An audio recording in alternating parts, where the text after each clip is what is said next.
Welcome to the Successful Thinking Podcast, where I will share with you the elements for a successful thinking process and we'll talk to people who have a successful thinking mindset.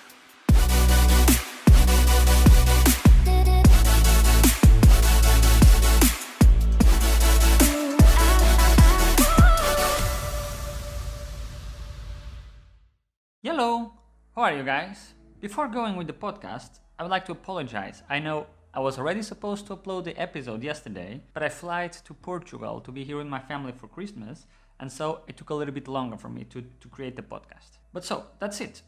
Today, I would like to talk about emotions. What is the role of emotions in the thinking process? But first, I would like to talk about other things. And for that, I will do a brain teaser. So, I'll give you 20 seconds to think. Here is the brain teaser. If you say my name, I won't exist anymore.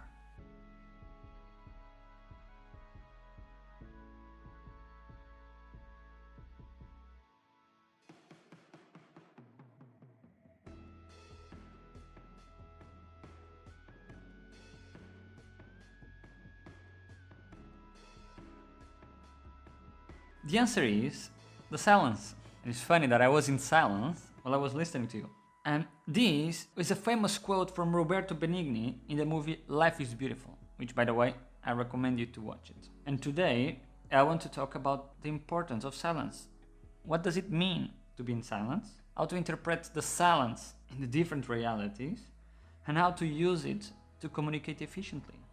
Looking into the thinking process, when we receive new information, being in silence means one of two things. Either that our brain does not look to that information as important, as relevant, and so we ignore it. We are in silence towards that. Or because we value the information in a certain way that we decided to keep it for ourselves. So we stay in silence. We don't communicate it. We don't share that information with the others. But what does it mean in practical terms? Well, we all know that being in silence means that we are quiet. We are not doing any noise. And in that behavior, we can almost listen to our own thoughts. There are people who are able to focus better in their inner thoughts, such as introverts. An introvert is a person that can feel more comfortable focusing on their inner thoughts and ideas rather than what's happening externally. I'm not saying that being an introvert is better or worse than an extrovert. It simply means that introverts have a preference and feel more comfortable focusing on their inner thoughts and ideas. And we all are introverts sometimes. We can be, of course, more extroverts, but there's a moment where all of us are introverts. For example, when we are doing an exam, because we need to focus. We need to be able to think well. In this situation, when doing an exam, silence represents a sign of self and also collective focus. We are all focusing. And also respect. It's respect because even though, for example, if I already finished the exam, I will still continue in silence. Unless I can leave the room, of course. Therefore, silence can be, again, a sign of respect for the others. It can also be a sign of ignorance. If I have no idea what the conversation is about, but it also can mean a sign of intelligence, of smartness. Because even the same case where I don't know the topic about, it's better to be quiet than to share something that really will show that I'm not aware about it. And it's intelligence because it's when people know how to use the silence efficiently, it has a different impact. For example, a good leader knows how to be in silence, how to listen to the others. And you will see, when you have a good leader, he or she will always listen to you first. He will ask you for an opinion, will listen to your opinion, consider it, and then will say what he or she thinks. While a bad leader most probably will say right immediately what they think, and then they will ask for your opinion. So coming back to the exam example, being in silence, it's a way of focusing. Because when we are in silence, the other senses are more awake. We are more aware to visual details. Now, so we can listen more and better. That's why when you think you are hearing something or far away, you say, hey, quiet, what's that sound? And you focus in silence. Silence can also be a sign or can be seen as anticipating something. It's very common to see in the movies, or I don't know if you already experienced that you say, it's too quiet, something is about to happen. Even when living in a couple, I don't know if you ever noticed that if your partner is way too quiet, of course depending on the personality, if it's more introvert or more extrovert, but sometimes you can really feel something is happening and you ask, hey, is everything okay? So it's important to know how to read the silence in the room. Being in silence can also mean that you just want to hide or to get unnoticed. For example, if I don't like to be the center of attention, I will be in silence during meetings, unless someone asks for my opinion. I will not share my thoughts.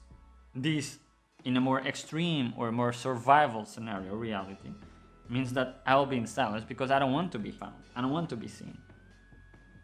So the silence can also be in this, a technique to play as unnoticed, is a behavior to play as unnoticed. So what I mean with all of this is that silence can represent different behaviors and can play as many roles depending on the reality that we are facing and with who we are. It's a very powerful form of communication. The context of a situation defines the power and message of silence. Again, the example I told about the leadership. Constructive silence moves a conversation or discussion forward, while destructive silence shuts down a communication and creates barriers that discourage speakers from expressing their thoughts. So it's very interesting, the role of silence in communication. For example, when comparing different cultures, different countries, it's very curious to understand the role of silence. When you listen to two people, for example, from Latin or Mediterranean countries, you see they speak simultaneously, they overlap, they speak with passion, while in Anglo-Saxon or Germanic countries, they are perfect timing cultures. As soon as someone stops talking, the other person starts talking. It's like a ping-pong talk. You speak, they speak. You speak, you speak. In East Asian, they speak and pause. So they wait for the moment to speak. It's really important to respect the silence. So you'll have someone talking, stop, there's a break, so there's a moment of silence. It can be very short or a bit longer, and then the other person starts. So it has different meanings depending on the environment.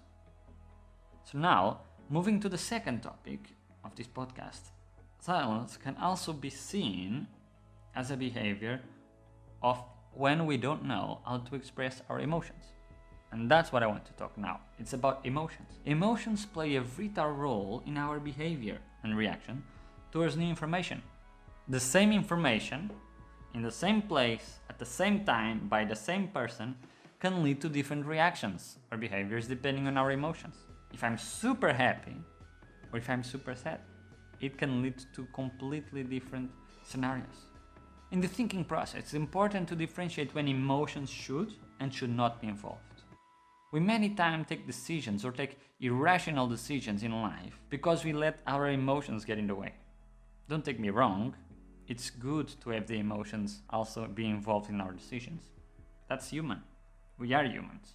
But the key is to understand which decisions need to be rational and which need to be emotional.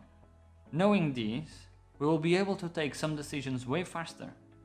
And with time and experience, we will get better on differentiating when we should use emotions and when we should use our rational thoughts. So in conclusion, silence and emotions are key in interpreting the information, are key in expressing our thoughts, expressing what goes in our mind, and it's really important to understand what does it mean in the different realities. So I hope you enjoyed the content of today, and see you on my next episode, where I will be talking about the difference between living in the community and crowd.